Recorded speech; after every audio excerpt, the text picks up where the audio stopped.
It all begins in the old oasis town of Skardu, from where you travel on and up to the 4,000-meter Diosai plains for a few nights of acclimatization, and then on to famous Nanga Parbat. As early as 1895, Albert Frederick Mummery arrived here with what is considered the first ever expedition aiming to summit an 8,000-meter peak. Their knowledge of the shape of the mountain was still very much limited, so they spent a lot of time on reconnaissance and even climbed the neighboring 5,500-meter mountain, the Diamir Peak.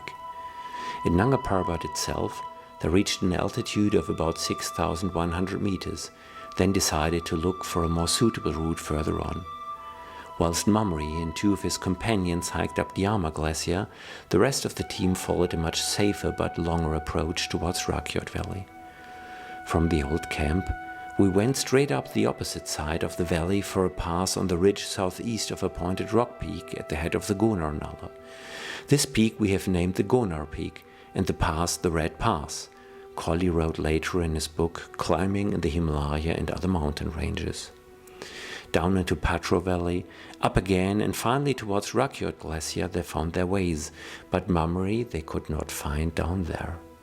And the pass over which he would have needed to descend appeared absolutely unpassable. The strenuous route was followed back to the Diamir Valley. Mummery searched for wherever possible, but he was never seen again. Decades passed until a German-American expedition appeared for the second attempt of reaching the top of Nanga Parbat.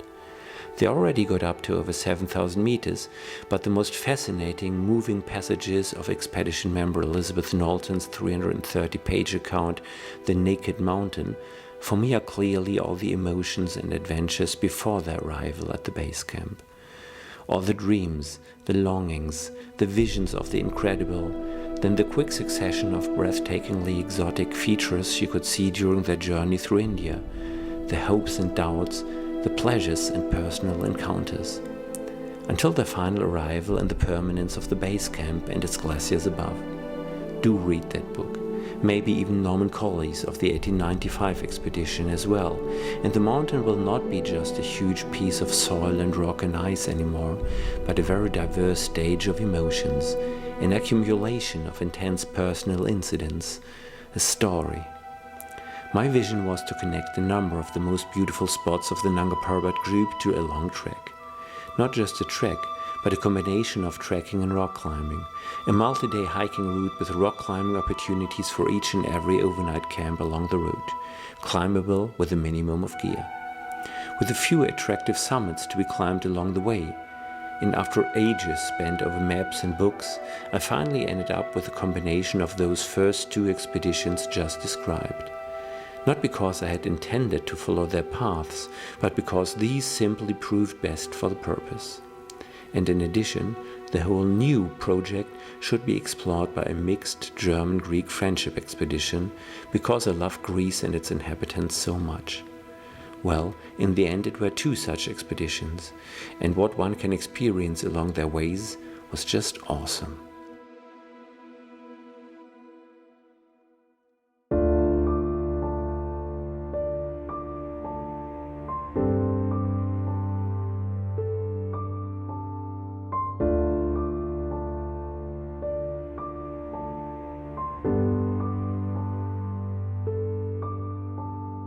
All the lines, all the waves, ribbons of energy locked to the poles in eons past, ages to come.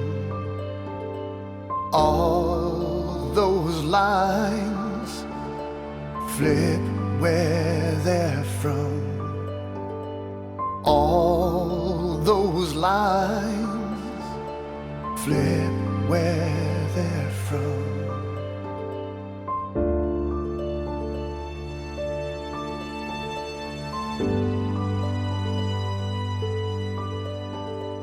He stands up, walks from the room, never knowing knowing how soon the ribbons of his life pulled by the moon turn around the car in the lane, turn around the car in the lane.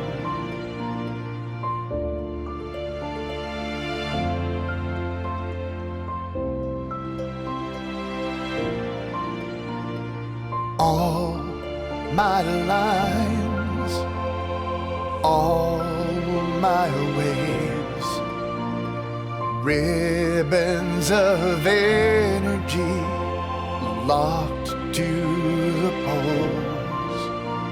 In decades past, years to come, all those lines fled where they're from. All those lines fled where they're from.